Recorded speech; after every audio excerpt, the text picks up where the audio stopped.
Hi, this is Conrad Zimmerman of FistShark Marketing. If you're a fan of the show, we hope you'll help support it with a small monthly contribution through Patreon. For less than the price of a barrel of monkeys, you can enjoy listening to us as we carelessly fling our crap around. Just visit patreon.com/FistShark or click the big Patreon button at fistshark.com for more details. And thanks for listening.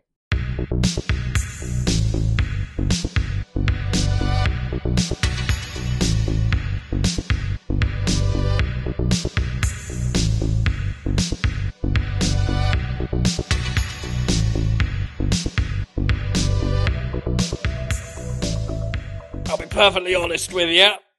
I don't think IRL Mario Kart was quite the success that I imagined it was going to be. I will take that on the chin.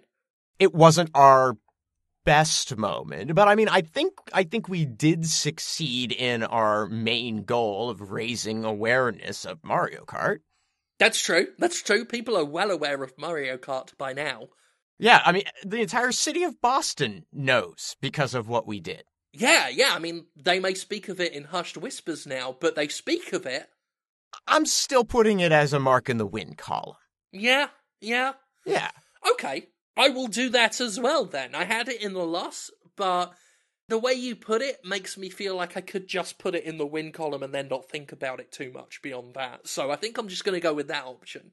Yeah, I mean, did it not necessarily work the way we imagined? Sure.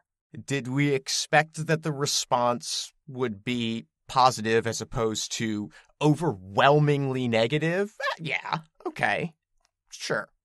Did we expect deaths? Yeah, a few. Yeah, maybe not quite as many, but there were bound to be a couple. I mean, if you're going to force turtles into remote-control cars, then there's going to be some turtle damage. Right. And a moderate amount of human damage. Just on a psychological basis, because those things were really, really unsettling to look at. They were distressed. I've never seen a distressed turtle before. I mean, apart from that one that had been worked over with chains and sandpaper, but that was a stylistic, rustic look. Oh, the way they just silently open and close their mouths over and over again, like they were gasping or something. A little bit of wheeze coming out. Yeah, like really, really scared. Maybe we shouldn't have put so much nitrous in what is essentially a child's toy, but they were fast. They were fast. Yeah. The ones that careened off the track and into the audience, that was unfortunate. That was unfortunate, yeah. That was unfortunate. They did go through people. Like knives through paper. Yeah. I mean, well, except for that one that only made it through one person before hitting the stands and the nitro exploded. That's true. But, to our credit, only one explosion, which, not bad numbers, and very little blood, because the speed at which those remote-control cars and turtles were going, they were burning so hot that anyone who did get hit by one had their wounds instantly cauterized. So it was still a family-friendly scene. There were a lot of people with holes in them, but the children weren't seeing blood, so, you know. Now, of course, the turtle deaths were unfortunate. Even, you know, the ones that just sort of died screaming from impact into walls. Those are the ones that I feel the worst for. The ones that got run over by Mario, I think they probably at least died quickly. Well, if nothing else, they died with dignity. Right. Those ones died doing what they loved. They were Mario Karting. And yes, we had an overweight man in overalls in a full-size human cart trampling small remote-control cars with turtles in them. Baby turtles, the shells were soft. But he did look an awful lot like Mario when he wasn't drinking. Yeah, but, I mean, there was basically no point during that where he wasn't drinking. Like, he was tippling as he was climbing into and out of the cart. Well, I mean, I say climbing into and out of, crawling out of. Yeah, and tippling is generous as well. Okay, yes, you're right. I've never actually seen a flask that large. I mean, in the same way we could call Niagara Falls a light shower. He was soused. Yeah, he was. I mean, I'll go as far as to say he was the drunkest I've ever seen a man be drunk and not dead. I mean, he's dead now, obviously, but at the time he was alive. At the time he was alive, and maybe the drinking was for the best. Because once the full-size gorilla that we'd brought on to perform as Donkey Kong for the show decided that Mario would make an adequate mate, good chances that he wasn't feeling any, serious discomfort from that. He just seemed to roll with it, actually. Yeah, he did seem pretty cool with it, actually. Yeah. Yeah. I mean, in the same way Mr. Hands was cool with it initially. Well, I think you probably just didn't think of the long-term implications, right? Yeah. Well, long-term implications are something that were not really thought of a lot that whole day. Right. If I'm being perfectly honest. Realizing that we couldn't get power-ups to work the way they do in a Mario Kart game, so just scattering boxes full of guns around the racetrack seemed like a bad idea. Yeah. In hindsight. At the time, I thought, line up the track with guns, let those with hands, shoot people's tires out, it'll be a bit like Mario Kart. Yeah, and I thought that would work. It did not. I mean, it didn't help that we really only had 3 people able to wield a weapon and a whole bunch of turtles. Yeah. And then so many guns. In our defense, though, once Donkey Kong and Bowser decided to team up, those guns came in very handy for the audience when they realized they had to protect themselves very quickly. Very, very handy. And I have to say, I was a little worried about the spores from the mushrooms that we had, put all over the track. Well, if you're doing Mario Kart, you're going to want a lot of mushrooms. Right, yeah. And I mean, no, it was necessary, but I know that the spores have a hallucinogenic quality to them. And I was a little concerned that could be an issue, and certainly was to some extent. But I think it worked out okay. People were tripping balls so hard that they actually bought John Leguizamo as Luigi. We got away with that scot-free. Nobody thought it was possible, but we did it. We didn't even put a moustache on him. Is he doing okay? They've removed most of the bullets and teeth. Well, that's at least something. When they told me that he might never walk again, I mean, I wasn't that worried, but at the same time, that could, you never like to hear that, right? Yeah, well, I mean, he was still standing once the police had sort of just surrounded the entire racetrack and opened fire until the screaming stopped. He was still on his feet. There must have been some fans of his amongst the constabulary. But of course, Bowser survived as well, and an alligator that's on fire biting you is something that it's hard to bounce back from. Yeah. We should send him a fruit basket or something. I kind of feel somewhat responsible. Doris, get John Leguizamo a fruit basket. Yeah. No, yeah, it's for the alligator on fire that bit him. Yeah.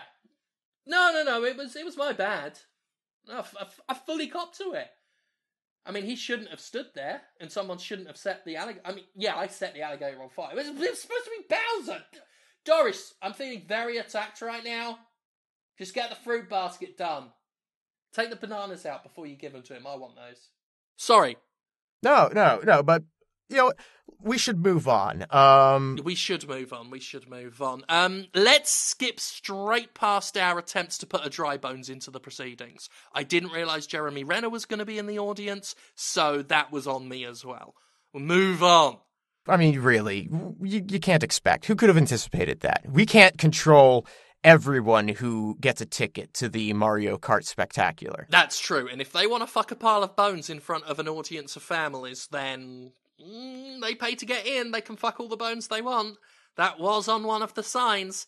Should have taken that sign down once I knew Jeremy Renner was there.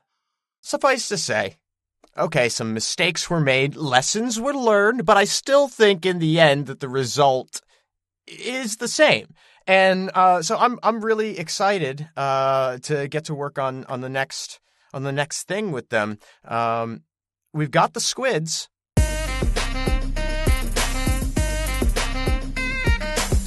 I got a weird phone call just now. Did you know we still represent Dokken? What you docking about, Conrad? The Dokken, you remember the hard rock / metal band from real big in the 80s? Oh! No. No? No. The Dream Warriors guys. Oh, the Dream Warriors bands. Yeah, I know them. Yeah. I didn't realize we represented them still. I mean, I knew that they were working on a new project. I've seen the show. Really? Hang on.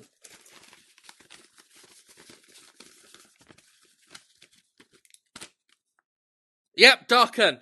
Yeah. And what are they again? A musical group? A musical act, sure, yes. I mean, now, they're doing this TV show. Okay. You haven't seen this show? What is the show? What's it called?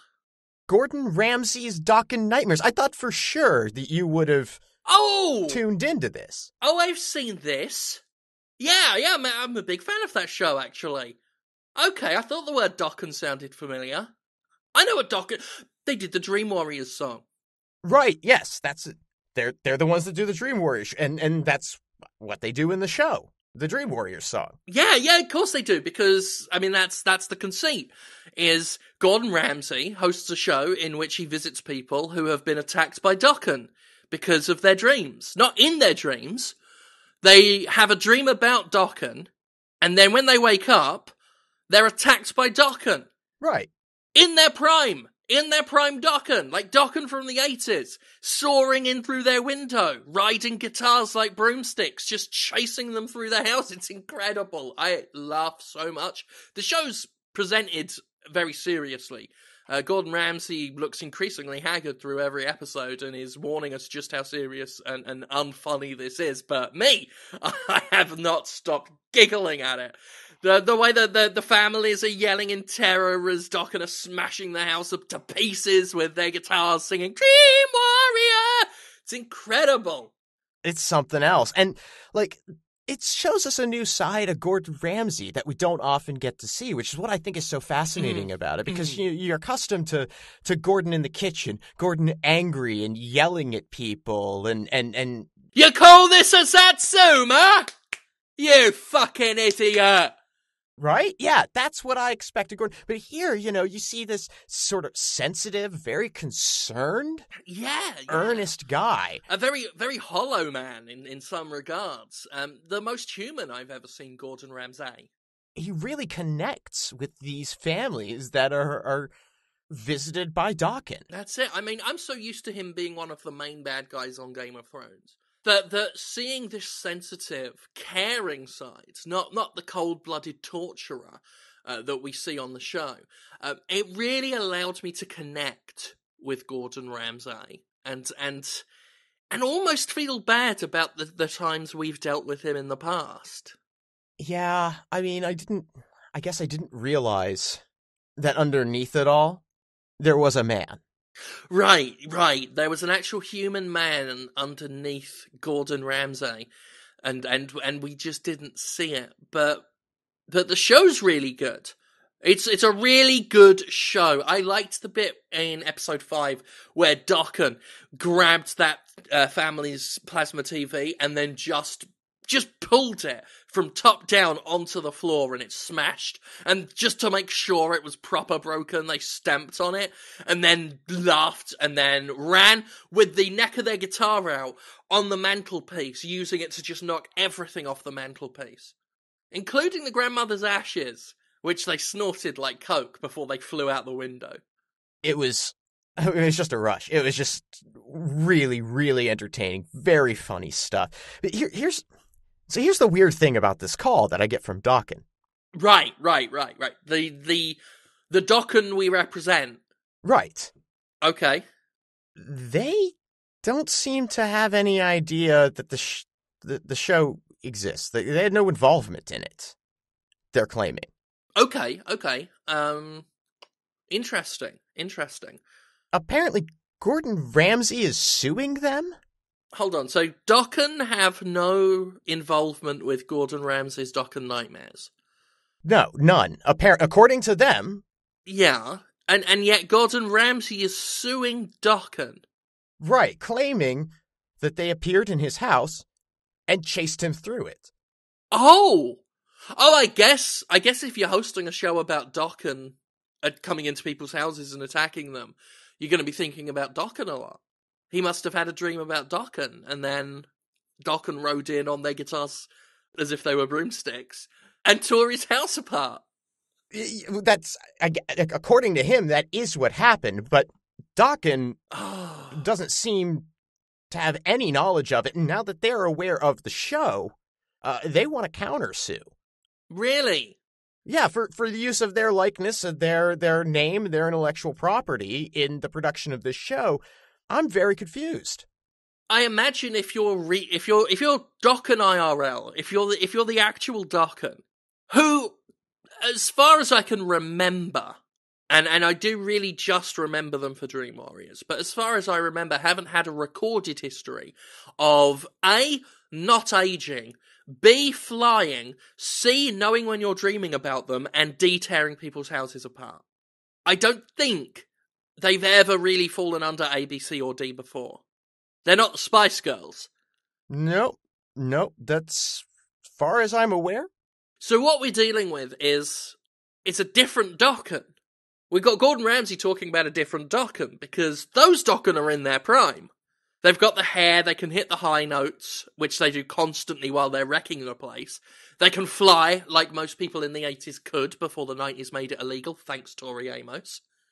Oh my, I didn't, you know what? It didn't even click with me. I've been watching these Dokken run through these houses, wreckage shit. It didn't even occur to me. Yeah. That they would have aged significantly over the course of the last 30 years. What I'm going to do is, I'm going to toss a quick Google your way, okay? And, Dokken look like today, 2017, the year of our Lord, granted to us by the senior partners who have seen fit to extend our miserable lives this day, and are we not blessed and enraptured by their mercy? Funny how Google doesn't work in this office unless you type all that. And, oof! Oh, they do not look like the Dokken that come through your house and tear it up, do they? No, I mean, kind of horrifying in their own way. I mean, I don't want them stood over my bed laughing. No, but they're not the Dokken. But they're not Dokken. They're not the same Dokken. Well, I don't know if they even have a case looking at this. I mean, they're clearly two completely different entities. Yeah, we're talking about a different Dokken entirely. It's almost like we had the old Dokken, and then we look at these guys and we say, look who's Dokken now. Yeah, they're not. It's not comparable. There's no way, no judge is going to see these two groups and think that they're, that one is ripping off the other. Yeah, but then on the other side, essentially we, since we apparently represent Dokken, do we have a case? Because these Dokken Nightmares are not the same nightmares as produced by the original Dokken. I feel like the whole thing is going to get thrown out one way or another. That would be very good for us, actually. I think we should maybe try and convince Dokken that they don't have a case. And hopefully Gordon Ramsay's lawyers will convince him that in their prime Dokken is a totally different entity to Dokken, and therefore they don't have a case. This can all go away, and no one can find out that in their prime Dokken is our fault. Wait, what? Yes, while I was looking up Dokken on the Google, I did also bring up their personnel files with us, and it does turn out we did take hair and blood samples from them in 1994 and gave that to Dr. Nightscream, who produced in their prime Dokken, a group of flying dream warriors in their own right, who were set to replace the Tooth Fairy, who at that point in the mid-90s we'd started to feel was a little bit obsolete and in need of sexing up. They went rogue, of course, and have been prowling the streets ever since, roaming Boston, looking for people who are dreaming about them so that they can come in and smash their house up. A bit like vampires. They need to be invited. Dokken, in their prime Dokken, I should say, needs to be brought in via the dreamscape. There's a lot of deep, rich lore, actually, in this case file here that is far too extensive for me to bring up, but it's very fascinating. Would make the basis of a fantastic novel series if anyone is interested in the rights to that. So that's a whole thing. That's all really, it's really interesting, but comprehensive. I mean, you would think with the sort of decline in popularity of Dokken over the years that there wouldn't be a whole lot of call for in their prime Dokken to, come into people's homes. I mean, yeah, every once in a while, I'm sure you're going to have a sporadic person who has a dream of Dokken, but... Well, it just makes you think, would people be dreaming about Dokken so much if Gordon Ramsay hadn't started the show in the first place? Well, that's what I'm asking, because, yeah. I mean, at some point along the way, did Gordon Ramsay have a dream of Dokken? Then this happens. He starts a program to investigate the phenomenon, and he's really only spreading it. This son of a bitch is taking all of our work.